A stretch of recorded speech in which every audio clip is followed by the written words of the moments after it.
Hello students, स्वागत है आपका आपके ही यूट्यूब चैनल अल्फा क्लासेस में। ट्रायंगल के पिछले लेक्चर्स में कुछ थ्योरम्स रिलेटेड एक्सरसाइज वगैरह कराए थे। लगभग 12 लेक्चर कंप्लीट हो चुके हैं। आई होप कि आपको तैयार हो गया होगा, आपका प्रिपरेशन अच्छा चल रहा होगा। आज आए हैं, जैसा कि आप थंबनेल में पढ़कर आए होंगे, कि क्या पाइथागोरस प्रमेय को बौधायन प्रमेय भी कहते हैं। तो क्यों पाइथागोरस प्रमेय को बौधायन प्रमेय कहते हैं? तो प्राचीन भारतीय गणितज्ञ जो हैं, उन्होंने यह बताया था कि एक आयत का विकर्ण स्वयं से उतना क्षेत्रफल बनाता है जितना कि उसकी दोनों भुजाएं लंबाई और चौड़ाई मिल करके बनाती हैं। कॉन्सेप्ट को समझना है तो इसको इन द अदर वर्ड्स अगर कहें तो एक आयत के विकर्ण से जो बना वर्ग है उसका क्षेत्रफल और उसी आयत की दो आसन्न भुजाएं लंबाई और चौड़ाई से बने वर्गों के क्षेत्रफल जो होते हैं वो बराबर होते हैं। यानी कि किसी, अब इसको थोड़ा चित्र से समझते हैं क्या है कि कहते हैं बौधायन कि किसी आयत का जो विकर्ण है जितना क्षेत्रफल बनाता है उतना क्षेत्रफल इनकी दोनों भुजाएं मिल करके बनाती हैं। अच्छा, ये कैसे? अब क्या करोगे, सपोज दैट इसकी भुजा 8 ये है, 6 ये है, तो आप इसका विकर्ण जब निकालोगे तो 10 आएगा। ठीक है।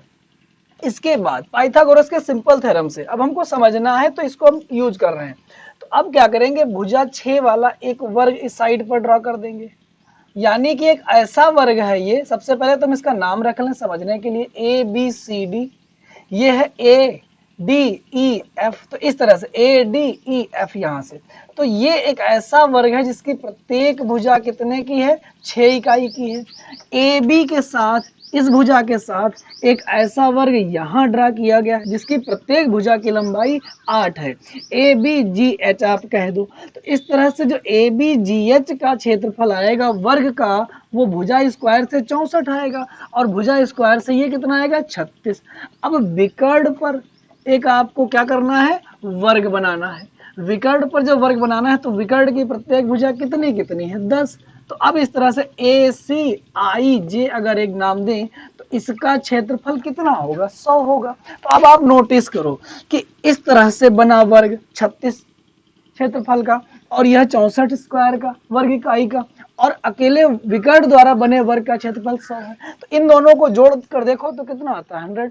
तो बौधायन ने यही कहा था कि किसी आयत में जो विकर्ण है स्वयं जितना क्षेत्रफल बनाता है, आयत की दोनों भुजाएं लंबाई और चौड़ाई मिलकर उतना क्षेत्रफल बनाती हैं। अर्थात आयत का जो विकर्ण है उस पर एक वर्ग अगर खींचा जाए, उस भुजा की लंबाई का वर्ग खींचा जाए तो उस बने वर्ग का क्षेत्रफल आयत की भुजाओं पर बने वर्गों के क्षेत्रफल के योग के बराबर होता है। तो ये तो था कि क्यों बौधायन प्रमेय कहते हैं पाइथागोरस प्रमेय को। अब चलते हैं पाइथागोरस से रिलेटेड कुछ 3 प्रमेय को सिद्ध करेंगे। तो जो पाइथागोरस से रिलेटेड पहली प्रमेय है, यानी कि उस काउंटिंग की बात करें तो नंबर 9 की प्रमेय क्या है कि जब किसी समकोण त्रिभुज में समकोण वाले बिंदु से कर्ण वाली भुजा पर एक लंब डाल दिया जाए तो ऐसे में वो त्रिभुज 2 त्रिभुज में बट जाता है। रफली अगर समझे इसे तो सपोज करो कि एक त्रिभुज जो समकोण है उसका जो कोण ए है वो 90 है।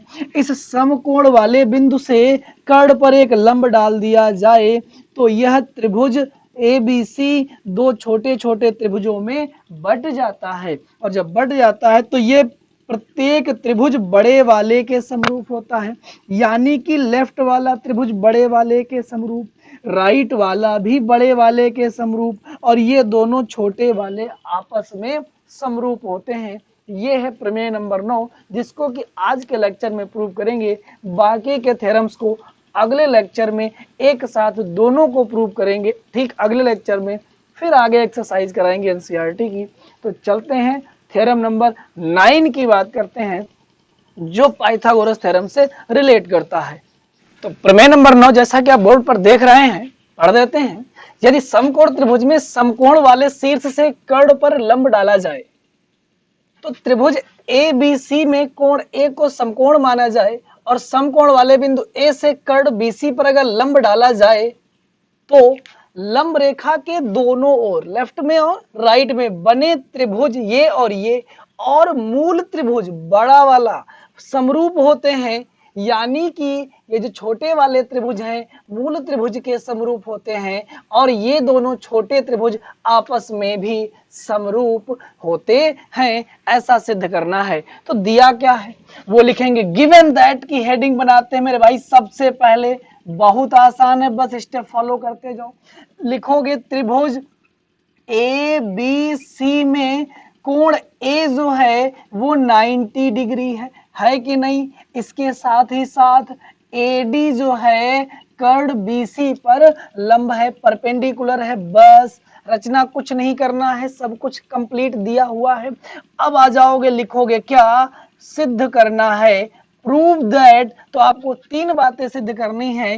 पहली बात, त्रिभुज A B D similar to A B C के।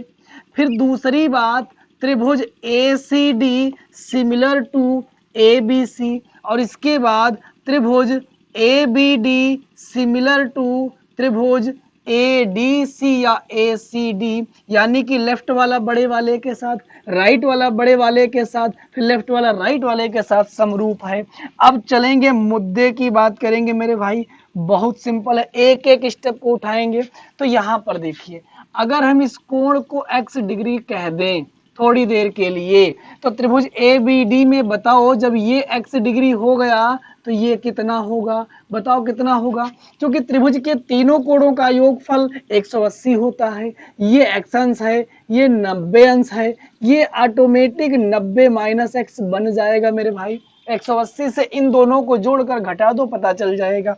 तो लिखोगे माना कोण बी 90 सॉरी x अंश, माना कोण बी x अंश, तो कोण बी ए डी जो बनेगा ऑटोमेटिकली 90 माइनस x बनेगा। चलिए बन गया। चूंकि कोण ए 90 है तो चित्र में ही समझ लें, ये वाला कितना बचेगा x अंश, और जब ये x हो जाएगा तो इधर ये हो जाएगा 90 माइनस x।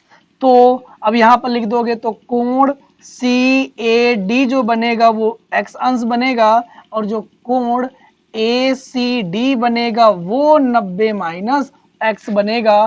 तो ये इतने कोण आप बना चुके हो एक को मानते हुए। अब एक एक को उठाएंगे, लेफ्ट वाले को बड़े वाले के साथ देखेंगे। तो लिखेंगे त्रिभुज ए बी डी व त्रिभुज ए बी सी में, इतना करने के बाद ए बी डी व ए बी सी में आप क्या देख रहे हो, कोई भुजा नहीं दी गई है। कोणों की मदद से डबल ए या ट्रिपल ए कसौटी अप्लाई हो सके, कुछ ऐसा चक्कर चलाइए और त्रिभुजों को समरूप कर ले जाइए। तो आइए देखते हैं, लेफ्ट वाले का जो कोण 90 ये है, बड़े वाले का कोण ए 90 है। समझ में आ रहा है कि नहीं आ रहा है? आ रहा है। तो लिखोगे ए बी डी का कोण ए डी बी बराबर बी ए सी, प्रत्येक कितने अंश का है, 90 अंश का है। कितने अंश का है मेरे भाई, 90 अंश का है। इसके बाद आप देख रहे हो कि जो लेफ्ट वाला त्रिभुज है और जो बड़ा वाला त्रिभुज है उसमें एक कोण कॉमन है। कौन सा कॉमन है, बी वाला। तो जो कोण बी है वो मेरे भाई क्या है, कॉमन है। कैसे कॉमन है, लेफ्ट वाले त्रिभुज में ये कोण बी और इस बड़े वाले त्रिभुज में यही कोण बी। जब ये एंगल कॉमन है तो इक्वल तो होंगे ही होंगे, इसलिए डबल ए कसौटी से दो कोण बराबर हो गए, क्राइटेरिया अप्लाई कर लोगे डबल ए कसौटी से। त्रिभुज A B D similar to A B C एक हो गया प्रूव। इसे हम समीकरण एक भी कह सकते हैं। अब आ जाओगे राइट वाला त्रिभुज बड़े वाले के साथ लोगे, लिखोगे नाउ अब त्रिभुज ए डी सी व त्रिभुज ए सी डी कहो या ए डी सी कहो, चलो ए सी डी ही लेते हैं, व त्रिभुज ए बी सी में। अब इन दोनों में ठीक वैसे ही देखो, तो इस राइट साइड वाले त्रिभुज का ये वाला कोण बोले तो ए डी सी, बड़े वाले का बी ए सी, प्रत्येक कितने अंश के, 90 अंश के। इसके बाद जिस तरह से लेफ्ट वाला और बड़ा वाला देखे थे तो बी कॉमन था, अब राइट साइड वाला बड़े वाले के साथ देखो तो सी कॉमन है। तो कोण जो सी है वो क्या हो गया मेरे भाई, कॉमन हो गया। दो कोण बराबर हो गए। जब दो कोण बराबर हो गए मेरे भाई, तो किस कसौटी से? डबल ए कसौटी से जो त्रिभुज ACD है वो ABC के क्या हो जाएगा? सिमिलर हो जाएगा। हम अगला भी प्रूव कर लिए और इसे कह दिए समीकरण 2। इस तरह से हम दो चीजें प्रूव कर लिए, समीकरण 1 में ये वाला, समीकरण 2 में ये वाला। अब समीकरण 1 और 2 को ध्यान से देखो तो ABD ABC के समरूप है, ACD भी ABC के समरूप है। चित्र में समझते हैं, लेफ्ट वाला बड़े वाले के समरूप, राइट वाला भी बड़े वाले के समरूप। तो जब ये वाला दोनों ही इसके सिमिलर हैं तो ऑटोमेटिक ये आपस में सिमिलर हो जाएंगे, कोई दिक्कत नहीं। समीकरण 1 2 ना मानिए, आगे हम दोनों में ही करके दिखा देते हैं। त्रिभुज ABD व त्रिभुज ACD में, अब इसमें देख लो, कोई दो कोण बराबर कर दो, बहुत सिंपल हो जाएगा। तो आप देखो ABD का ये वाला x, उसका ये वाला x, यानी कि कोण ABD बराबर उसका कोण CAD प्रत्येक एक्शन। इसके बाद इसका कोण ADB, उसका कोण ADC प्रत्येक कितने अंश का? 90 अंश का। एक और दिखाई दे रहा है, इसका ये इसके बराबर। कोण BAD बराबर कोण ACD, और जो प्रत्येक है अब कितने अंश का है? 90 माइनस x अंश का। इसलिए ट्रिपल A कसौटी से ये भी कह सकते हो त्रिभुज ABD सिमिलर टू त्रिभुज ACD, और इसी के साथ ये और ये तीनों प्रूव हो चुके हैं किस तरह से समरूप होते हैं। उम्मीद करते हैं आज का लेक्चर, आज का प्रमेय आपको समझ आया होगा। बौधायन प्रमेय ही क्यों कहते हैं पाइथागोरस प्रमेय को, ये भी समझ में आ गया होगा। मिलते हैं बहुत ही जल्द अगले लेक्चर में।